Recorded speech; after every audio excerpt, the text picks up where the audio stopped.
Hello everyone, welcome to LexParts. I am Varnika. We are on this philosophical school and we had completed Immanuel Kant. Today we will discuss George Friedrich Hegel. मैंने यहाँ पे Hegel and फिश्ते दोनों का नाम लिख दिया है and इनका ईयर नहीं है फिश्ते का, so please don't get confused. So Hegel के बाद तो फिश्ते और हीगल एक्चुअली थोड़े से रिलेटिव हैं, तो इसीलिए I have written their names together. So but यहाँ पे जो भी चीजें हैं वो हीगल के बारे में ही है. फिश्ते का मैं आपको orally बता दूंगी. So what happened? He took the Kant's doctrine of freedom of will to another level, and so Kant's theory was like transcendental idealism. तो हीगल, शेलिंग और फिश्ते ने मिलकर एक्चुअली कोशिश करी थी कि एक ऑब्सोल्यूट आइडियलिज्म लाने की. तो क्या थ्योरी है इनकी, ये डॉक्ट्रिन ऑफ. तो सो इनके हिसाब से, हीगल के हिसाब से किस तरीके का स्टेट होता है, यूनिवर्सल होता है, पर्टिकुलर होता है, और थर्ड होता है उसमें इंडिविजुअल एस्पेक्ट. और उन्होंने ये भी बोला कि लॉज और मॉरल्स मिक्स्ड होते हैं. जैसे इमैनुअल कैंट ने इनफैक्ट बोला था कि मॉरल्स बिल्कुल अलग होते हैं, मॉरल का कोई लेना देना नहीं होता है. अगर आपने कोई एक्ट किया है तो उसमें आप मॉरल मिक्स नहीं करोगे. अगर आपको सच ही बोलना है तो आप सच बोलोगे, उसमें मॉरल मिक्स नहीं करोगे. तो तो उन्होंने यही बोला है कि, तो यहाँ पे इनकी थोड़ा डिफर करता है. And then he says that individual subjective non moral which will, जब वो एक बार प्योरीफाई हो जाता है तो कलेक्टिव विल बन जाता है. तो कैसे बन जाता है, देखिए ये बनता है डायलेक्टिकल थ्योरी से. So what is the process of law as per Hegel. इनके हिसाब से मान लीजिए 6-7 लोग हैं, सबके अपने अपने ओपिनियन होते हैं. ए डी से कुछ बात कर रहा है तो डी सी को बताएगा, सी एफ को बताएगा, एफ वापस आके ए को बताएगा. तो ये जो बातें चल रही है ना, ये जो सोशल इंटरेक्शन चल रहा है, इसको कहते हैं dialectical theory. So this is what Hegel said that law क्या है. Law is the manifestation of social life. Manifestation है सोशल लाइफ का. सोशल लाइफ से निकल रही है. जब चार लोग आपस में बात करते हैं तो वहां से एक नई चीज निकलती है जब लोग नॉलेज शेयर करते हैं. So manifestation of social life is result of an evolutionary process. तो यहाँ पे जब कोई नई चीज निकलेगी 10 बात डिस्कस करने से, तो वो इवोल्यूशन होगा एक नई चीज का. तो वो किस चीज का फॉर्म ले लेता है, वो एक डायलैक्टिकल फॉर्म ले लेता है. यही डायलैक्टिकल थ्योरी है. और यही थ्योरी फिश्ते की भी है, जो एक अलग तरीके से है. मैं यही बता देती हूँ. फिश्ते ने जो टर्म्स यूज किए हैं वो ये यूज किए हैं कि एक थीसिस होता है और एक एंटी थीसिस होता है. तो जब एंटी थीसिस और थीसिस मिलते हैं तो उसमें से एक सिंथेसिस निकलता है.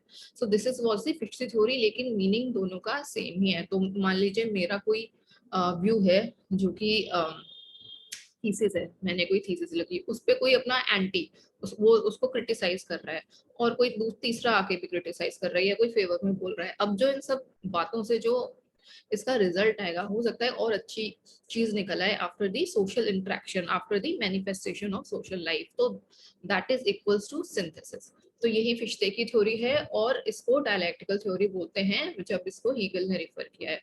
तो उसमें डिफरेंस ये है कि फिश्ते ने टर्म्स यूज किए हैं synthesis, like thesis, antithesis and synthesis. तो उन्होंने ये टर्म्स फर्स्ट टाइम यूज किए हैं. ओके, तो ये मेन थ्योरी है हीगल की, और साइड बाय साइड मैंने आपको फिश्ते की भी थ्योरी बता दी है. तो इसीलिए ही इज सेइंग कि जो एक इंडिविजुअल है सब्जेक्टिव टू नॉन मॉरल. तो ऐसे बातें कर करके, अगर मोरालिटी नॉन मोरालिटी जो भी बातें हो रही हैं, नॉन मॉरल बातों, अगर कोई नॉन मोरालिटी की बातें हो रही हैं तो 10 लोग और उसमें अगर आके जुड़ रहे हैं तो वो चीज कैसे ठीक हो सकती है, उसको प्योरीफाई कर सकते हैं, और एक कलेक्टिव विल के साथ वो एक मॉरल कलेक्टिव विल निकल के आ जाता है. तो इसी को आप ऑब्सोल्यूट आइडियलिज्म भी बोल सकते हो, जो कि इमैनुअल कैंट का सिर्फ ट्रांसडेंटल आइडियलिज्म था. यहाँ से ये निकल के ऑब्सोल्यूट आइडियलिज्म आ गया, क्योंकि यहाँ पे 10 लोग बात कर रहे हैं, यहाँ पे सिर्फ एक इंडिविजुअल की बात हो रही थी कि एक पर्सन अपने आप में सोचेगा कि what is right and wrong, what is moral and immoral, weather should I act this way और नॉट. बट यहाँ पे एक थ्योरी निकल रही है, 10 करीब 4-5 लोग आपस में बातें कर रहे हैं, तो इसलिए यहाँ पे ऑब्सोलीट हो गया है. सो दिस इज, और काइंड ऑफ स्टेट के बारे में हीगल ने बोला है, यूनिवर्सल होता है, पर्टिकुलर होता है, और उसमें एक इंडिविजुअल एस्पेक्ट भी होता है. So this is about Hegel. And एक और लाइन है, वो मैं लाइन बोल देती हूँ, that Hegel opined that the purpose of making of laws to reconcile the conflicting egos in the society. So purpose क्या है लॉ का? To reconcile the conflicting egos. तो यहाँ पे वही बात आ रही है, अगर आप मैं बोल रही हूँ ये होना चाहिए, बी बोल रहा है ये नहीं होना चाहिए, तो हमारी ईगो क्लैश कर रही है, लेकिन वहीं पे अगर कई सारे लोग अगर उसी चीज पे डिस्कशन करेंगे तो एक उस पर सिंथेसिस निकल के आ जाएगा, है ना? तो वहां से वो लॉ निकल के आ जाएगी कि हाँ भाई यहाँ पे ये बोला जा रहा है, मेजोरिटी हो गई है, this seems to be the right view. So this is the theory of Hegel and Fichte. और इन्होंने बुक लिखी थी on philosophy of right and law, and he is also described as one of the greatest and most dangerous dilettantes in legal philosophy. And ये जो उनका core है, मतलब in fact ये तो पूरे फिलोसफिकल स्कूल का जो कोर है वो थोड़ा सा नेचुरल लॉ से ही निकल के आया है, but it is not natural law, वो मैंने आपको स्टार्टिंग में बता दिया था. और इन्होंने ये भी बोला कि ज्यूरिस्प्रूडेंस क्या है? Jurisprudence is the means of attainment of human perfection.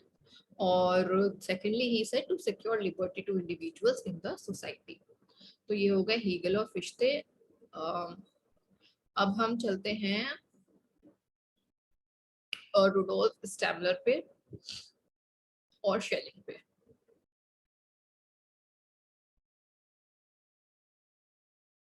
Rudolf Stammler, तो he was from a neo-Kantian school, और इनकी थ्योरी है थ्योरी ऑफ लॉ, जिसमें इन्होंने एस्टेब्लिश करने की कोशिश की थी कि जो लॉ है वो यूनिवर्सल साइंस है. he tried to establish universal science of law.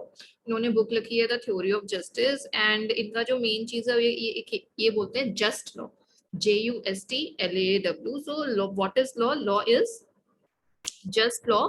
Just law क्या होता है? जस्ट लॉ वो होती है जो कि सोसाइटी के पर्पस को हार्मोनाइज करती है.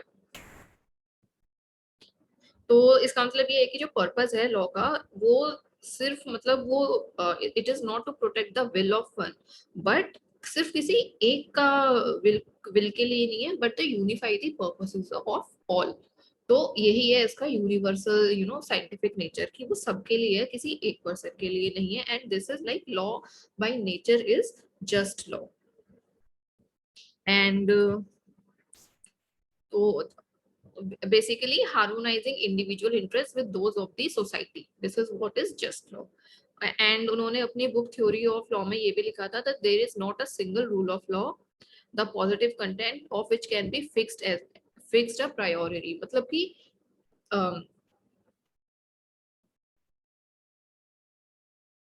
मतलब पहले से ही फ्रॉम द प्रायोरी मीन्स होता है फ्रॉम द फॉर्मर, मतलब आप पहले से ही नहीं कर सकते हो, आपको सारा लॉजिक देख के तब करना होता है. एंड इन द लास्ट हम आते हैं शेलिंग पे.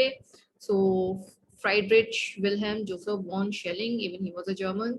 इन्होंने बोला that individual will is harmonised with the community's general will. It is like kind of same as Stammler. यहाँ पे भी हार्मोनाइजेशन की बात हो रही है. तो इन्होंने बोला कि इनके हिसाब से जो जस्टिस है वो is an ideal concept postulated by the inner conscience of a man and a quest for equal freedom of Mankind. तो इंडिविजुअल से निकलता है, लेकिन it is for whom, it is not for the freedom only of individual, but is for the equal freedom of mankind. तो मतलब individual से जाके society तक जा रहे हैं, हार्मोनाइजेशन हो रहा है. So this is all about philosophical school.